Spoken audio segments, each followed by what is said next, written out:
Hi, and welcome to Experience Points by University XP. On Experience Points, we explore different ways we can learn from games. I'm your host, Dave Ang from Games-Based Learning by University XP. Find out more by going to universityxp.com. On today's episode, we'll answer the question, what is choice architecture? Both life and games are full of choices. Some of us approach those choices head on. Others take their time to come to rational conclusions about what choices are best for them. Yet others don't put that much stake into the outcome of their choices. Choices are one thing, but how people consider making those choices is another. The field associated with presenting choices to individuals is called choice architecture. This episode will provide a broad overview on choice architecture and its impact on individuals, society, education, and games for learning. This episode will first define choice architecture as well as discuss its relationship between how choices are structured and its impact on consumers, for instance, users, learners, and players. The underlying philosophies of choice architecture will be explained as well as how they inform choice structure. One of the most important things to consider regarding choices are outcomes. Therefore, choice outcomes will be defined in addition to common user experiences such as choice overwhelm, choice preferences, and strategies for choosing. Choice architecture is based on behavior principles and the way that individuals make choices considering specific structures such as defaults and nudges. Nudges are otherwise known as small changes in the decision framework that influence users from one choice to another. Wherever there is choice, there must also be an architect of that choice. Therefore, this episode will review and explain the role of these choice architects and how their work affects and influences the core loop of the player experience, and how feedback influences individuals' choices. Finally, this episode closes by discussing three key areas of choice architecture. They include choices in games, choices in education and learning, and an amalgamation of the two with choice frameworks in games-based learning. Choice architecture is the design of different ways choices can be presented to decision makers. Those decision makers are individuals who are often referred to as users, players, or learners. Choice architecture concentrates on the impact that presentation of choice has on decision making. The impacts that these choices can have are significant. The field of choice architecture informs and influences the norms, habits, practices, and patterns that structure our very social, political, and institutional lives. Therefore, it's important to understand how choices are structured for our decision and consumption, and what forces may be at play at influencing those choices. The origins of choice architecture are economics. Behavioral economics is a subfield of economics that combines the elements of psychology, cognition, emotion, and sociocultural factors that influence the way that individuals or organizations make decisions. Behavioral economics is unique because it deviates from the decision-making framework of classical economic theory. Behavioral economics aims to study how and why people behave the way that they do in the real world, as their decisions could run counter to rational behavior. The term choice architecture was originally coined by Richard Thaler and Cass Sunstein on the practice of influencing choice based on organizing the content in which people make decisions. Choice architecture emerged as a novel field as it studied how users' preferences could be influenced based on the context in which choices were presented with them. In turn, this created a need for the development and structure of how individuals could be influenced in making those choices. Let's start by examining consumerism and choice architecture. Choice architecture focuses on the aspects and decision-making structures of the users, also known as consumers. Choice architecture can be applied in certain and subtle ways to nudge them to make certain choices over others. These nudges are often framed where one option is presented more attractively than another. This is because consumers react differently to the presentation of different choices as well as the choices themselves. The onus of the choice is on the consumer, whereas the structure of the decision is ultimately the discretion of the choice architect and framing the choice to serve the decision maker's best interest. This is complicated with some moral quandaries on what constitutes the best choice for the user, as well as how choices can be presented impartially. Therefore, choice architecture can contain some bias based on who the architect is. Values, ideologies, and commercial gains all factor into how these choices are structured. Despite this, the focus should remain on creating the best and most honest goal of maintaining decision makers' own agency. Choice architecture is an interesting field because of its novelty as well as its growth out of design that is often done without much forethought. That's because many choices are often made in environments where the designer never put much effort into designing the choice. Therefore, the impact of users' decision-making structures could be adversely affected by outside influences, both intentional and unintentional. One of the philosophies that influences choice architecture is that of libertarian paternalism. This philosophy focuses on the idea that both private and public institutions may legitimately influence and affect the behavior of individuals while simultaneously respecting their freedom of choice. This means that choices can be structured with a user intent in mind, so long as that architecture doesn't undermine individuals' agency to make those choices. Therefore, choice architecture exists to help users overcome the irrational biases that affect decision-making. Those could include limiting choices, undermining human agency, and moral autonomy. Choice architecture is important because the outcome of choices are important. However, the relevancy of choice outcomes are based on the time in which they are made. These can be near instantaneous or manifested far into the future. This is part of the reason why making choices and their intended outcomes can be difficult for users. This is why certain applications of choice architecture, such as with gamification design, often include default choices for users to make. The default being the average best intended outcome for users should they fail to make any choice. However, gamification, like with games, is often focused on a positive and often pleasurable user experience. As such, this means that the results and gratification from choices must be provided instantly or within a short time frame. Such quick forms of feedback often drive positive user experiences. Despite this, choice architecture remains a viable solution in improving the outcome of users' decisions to compared to other alternative approaches. Other approaches, such as educating individuals as well as providing monetary incentives, often do not possess the equivalent impact of incorporating well-conceived choice architecture. One of the impacts that good choice architecture can have is addressing one of the most prevalent patterns when making choices: the feeling of overwhelm known as choice overload. Giving users the autonomy and agency to make choices is a good thing. However, providing too many choices and options can cause dissatisfaction and lead to outcomes like decision fatigue, the results of which end with selecting default options or procrastination by avoiding the choice altogether. This is often known in games as analysis paralysis. Analysis paralysis, or paralysis by analysis, is a phenomenon in which a person or group of people overthink a given situation, which slows down the path towards making a specific decision. This causes them to become paralyzed without a decision being made within a reasonable time frame.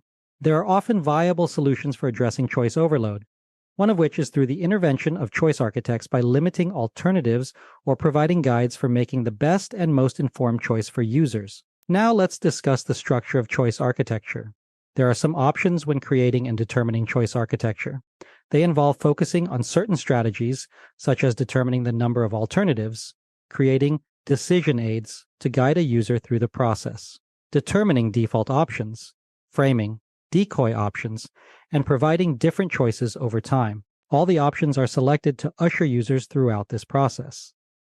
Specifically, decisions are meant as an option to help choosers make the best choice based on the size and complexity of all available options. Another structure available for choice architecture is to limit the number of options given to users in the decision framework.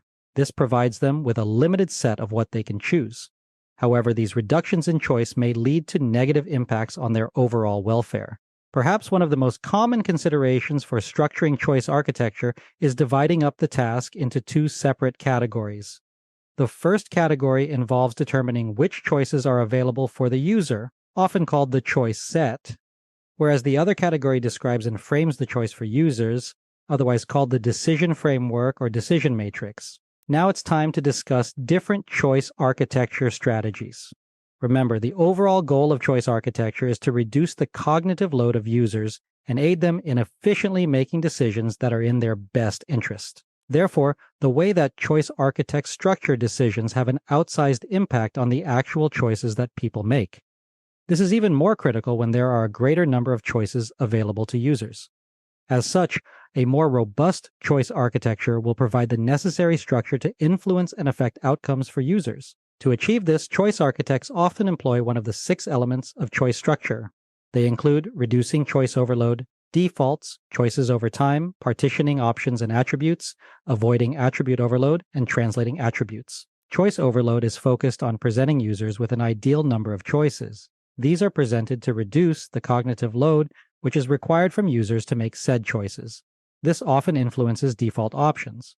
Default options are choices that are framed as pre-selections of a user's option.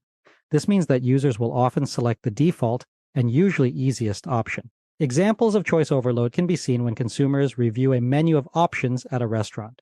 The number of choices available can easily overwhelm someone who is not sure what they would like to eat. Likewise, an example of a default choice for travelers could be the selection of ticket purchases for a bus or train via an automated kiosk.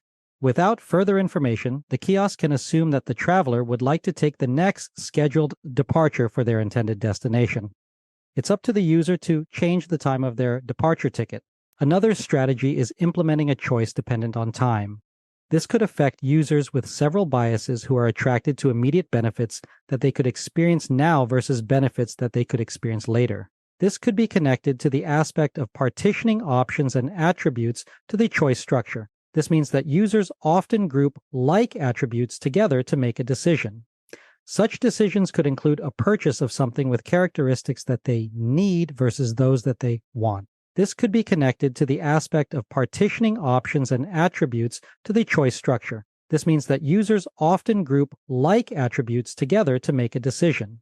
Such decisions could include a purchase of something with characteristics that they need versus those that they want. Examples of choices dependent on time are limited time offers, such as sales, which have an immediate impact for the user based on a prescribed threshold. This limit often provides a nudge to users to decide now rather than later. As such, these reduce procrastination in the future. Likewise, an example of partitioning options and attributes include the purchase of a new personal laptop computer. A user may need essential features such as wireless connectivity, a backlit keyboard, and a large screen. However, other features could be deemed aesthetic for options that come in different colors and finishes. Another strategy for choice architecture involves avoiding attribute overload. It is here where choices are connected to a certain number of attributes to help guide the user to decide. Any more attributes than necessary cause a cognitive burden, which makes the choice more difficult for the consumer. This can be connected to the process of translating attributes for users. Here is where information about different choice characteristics translated into different headers or summaries for what they mean. This is closely related to the partitioning of options and attributes, but is done from the side of the choice architect. Doing so can help usher users to making decisions based on different goals, motivations, and priorities. Examples of choices that avoid the attribute overload are considering different hotels when traveling. When examining different hotel options, only certain attributes may be important or relevant to the user. Therefore, determining what those attributes are and presenting them in a logical order helps the user make a decision that best serves their needs. Such characteristics could include check-in time, bed types and quantities, and the option for free on-site breakfast. Likewise, examples of translating attributes can often be seen in food labels where some products are indicated to be high or low in a particular product such as fat or salt. Sharing this label indicates to users particular characteristics that they may find helpful in making a decision. Nudges are often discussed in relationship to choice architecture. The term has been used to intentionally design choice structures with users' biases in mind. These have the outcome of users responding in the way the choice architect desires. This can often be seen in real-world examples for individuals who are dieting and attempting a cutback on their consumption of sweets. A nudge in this case would be to remove any temptation foods from the refrigerator, cabinet, or pantry and hiding them in a place out of sight. Options in the immediate vicinity makes the decision to choose other, healthier options more likely. In addition, changes to the experiences for users can also influence their behavior. Such is the case with many mobile apps or other devices that emit a celebratory and audible ding after making a section that can influence users' selections. It should be noted that nudges represent small changes in presentation that are meant to gently guide users towards more influential options. This is in contrast to more heavy-handed and authoritarian methods that emphasize the imposition of a dominant choice. Nudges serve as an important aspect to choice architecture as individuals making decisions can ultimately serve as sense makers for other users making the same or similar decisions. This is especially the case with public policy or governmental interventions which influence and affect individuals' behaviors at scale. Therefore, it's important to consider the user experience when designing nudges as part of choice architecture. Deploying them too often could feel distracting, forced, or annoying for the users. It's why mobile apps often provide a fertile testing ground for choice architects that can include simpler nudges, which can have an outsized effect on user behavior. Ultimately, nudges represent a single strategy as part of a larger choice architecture effort whose interventions can promote positive behavior across a given populace. Such is the case when smaller interventions, for example, those used in educational settings, are deployed in concert with effective choice architecture. In relation to nudges, defaults also serve as a smaller intervention in the greater framework of choice architecture. Defaults represents options for users where a selection is made automatically. Users can therefore do nothing and accept the default selection or act and make a proactive selection. Many consumers pursue the default options as it is often the easiest selection requiring the least amount of effort. Such an example of this is the automatic enrollment in companies' 401k retirement savings accounts. Many employers will automatically make a default contribution for the employee at a set amount. It is then up to the employee to make a proactive choice to augment or cancel said contribution. Another example of the default options lies with computer settings such as with screensavers and login screens. Often the default configuration for a device is to log a user out when no activity is detected over a specified period of time. Such a feature serves a security goal of locking a device when unattended to avoid any malicious use. While defaults remain a small but powerful strategy in choice architecture, it doesn't always serve the user's best interests. Therefore, sometimes it is necessary to urge and promote choice selection as an activity that a user should and must do. Choice architecture was based in behavioral economics. Therefore, its main purpose is to influence and affect the choice behavior of users. This is based on the inner mechanisms and processes through which individuals make choices. Ultimately, there are two distinct camps that users fall into when choosing in a decision-making framework. Those include when users serve as naive and passive targets who need help and structure in making the best choice for their interests. The other camp is when users act as sense-makers who look for social cues from their environments to inform and influence their choice. Both camps of users are served by choice architecture. However, both require a different framework for influencing and guiding their decision-making process. Some of this process can be influenced through training, education, and learning. Such is the case with Japanese train conductors who have been socialized to cognitively recognize their practices in executing their duties via the point and call method. Doing so ensures that they are executing key functions as part of train operations and not merely making regular decisions that are on autopilot as they continue to work. Likewise, users can often fall into the passive and naive decision-maker camp when it comes to causes for social good such as organ donation. This choice framework is most often cited when addressing defaults, as users who register at the Department of Motor Vehicles or equivalent are often given the choice of serving as an organ donor upon their death.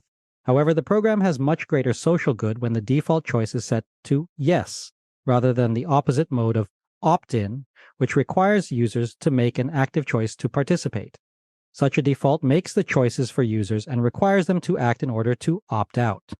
Because of this, there is greater prevalence of organ donors for localities where drivers must opt out instead of opt in. Choice architects exist as the individuals for whom this task is granted and assigned to. Ultimately, their goal is to design the choice framework so that users can make a decision in an optimal way. Any scenario where a choice must be made requires the necessity of the choice architect. The choice architect uses the tools, options, and strategies of choice architecture to indirectly influence the choice of others to make and influence a desired behavior. It is important that this is done in an intentional and purposeful way while simultaneously not restricting options or significantly changing user incentives. However, selecting and deferring choices to choice architects comes with a cost. They are ultimately responsible for influencing the choice of users and therefore can wield immense power in certain scenarios. Therefore, they can also act as an impediment to effective choices and the ultimate agency of the decision maker. Conversely, this can be idealized with augmenting the charge for choice architects to streamline the decision-making process for users to make the best possible choice for them. This can become more complicated as alternatives become more numerous and more complex, thus belaboring the task of the choice architect. Therefore, the choice architect also has the ultimate power to force the user to make a choice of their own. without the help, aid, or influence of the choice architect. Games are inherent spaces for choice architecture. As they require input and engagement for players to continue playing them, they will often require that the user make choices to achieve, exceed, and compete against themselves, the game, or other players. Great games are able to balance different aspects of the player experience and game difficulty along a learning curve, such that there is still a sense of exploration, wonder, amusement, and engagement, often to the positive impact of the player who is asked to engage with the game continually and repeatedly. The same can also be said for gamification. While gamification and games are not one and the same, they provide some significant overlap in choice architecture. However, it's critical to note that gamification is not about player behaviors, but rather player decisions. Therefore, for gamification to truly affect players' choices and affect their end behavior, it must present a framework from which choice can be influenced. In reality, the choice architect must also address the intrinsic motivation of players and users, specifically, what their underlying motivations are to continue to play, learn, and engage. Why are they really here? What are they supposed to do? What would they like to do? How can we structure decisions that help address those ends? This is often easier said than done with gamification design, as this means that the methods, motives, and ability to take an action and make a choice in an environment must all align at the same time. However, this can be done repeatedly and successfully in many of the gamified systems we see around us each day. Those include incentives urging us to get up and move, options to buy one product over another, and competitions against others of the same or similar activity level. However, the motive and desire of human nature cannot always be predicted successfully 100% of the time. Therefore, the design, development, and ultimately the selection process of individuals is inherently unpredictable. As such, we often need to turn back towards the paternalism where we can influence choice, but must respect the autonomy and agency of others. Otherwise, the design of meaningless choices in gamified systems could end with the choice architect losing influence over players. The core loop in games exists as the series and set of actions that players take repeatedly until the end state of the game is reached. Similarly, choice architects are often tasked with choices that are included and inherent to this core loop. This core loop encompasses three distinct and separate stages: anticipation, challenge, and reward. The anticipation includes the player knowing that a choice is upcoming and preparing oneself to make it. The challenge is the decision framework and architecture that goes into the choice. The reward is the ultimate feedback that the player earns as a result of making the choice. Nowhere are these options more transparent than at the casino blackjack table, where the dealing of cards to players represents the anticipation of choice. The decision to stay or hit represents the actionable choice, and the reward, either winning or losing money, comes at the end of this choice framework. This represents a more complex core loop of activities. However, they don't always need to be structured this way. One such core loop exists within the Paris Metro system, where riders must swipe their cards to gain entry to the system. The card reader is designed to read the card. However, the orientation of the card may not always align with the reader. Therefore, choice architects here, expecting error, have instead designed the reader to be able to read the card in any number of different orientations. Therefore, the choice framework of how to position the card is eliminated, and more riders can enjoy more journeys faster and easier. Likewise, choice architects can best address similar core loops with other user choices by expecting and curating the selection for users. This can be seen with rideshare apps that increase prices for rides based on pricing. During surges, prices are higher than normal due to greater demand. Often this information is not actualized by users prior to boarding their vehicle.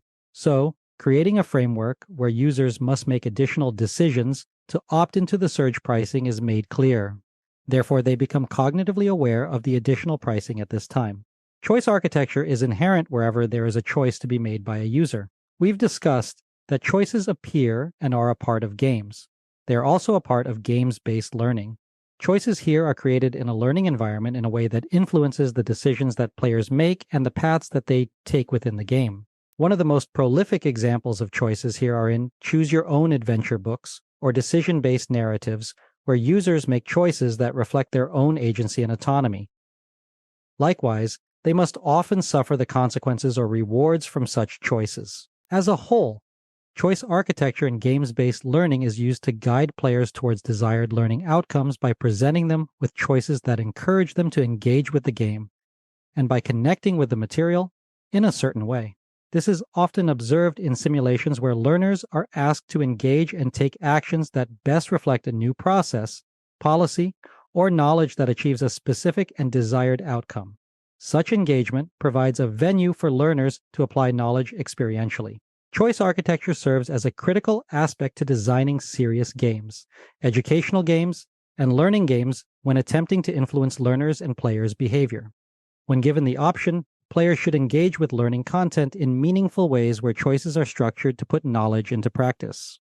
Choice architecture can likewise be applied in education and learning by creating a sense of agency and ownership over the learning process. This is done by providing learners the autonomy to make choices that provide actual direction for learners that addresses their intrinsic motivations. Doing so influences learners to engage and demonstrate efficacy and competency in their learning experience. This efficacy and competency can then result in an engagement of flow state for learners. This state of highly entrenched engagement makes it so that learners are completely engrossed in the process. Such a state can be attained when the choice architecture is created by an educator in a way that provides the learners with transparency and the agency to make decisions.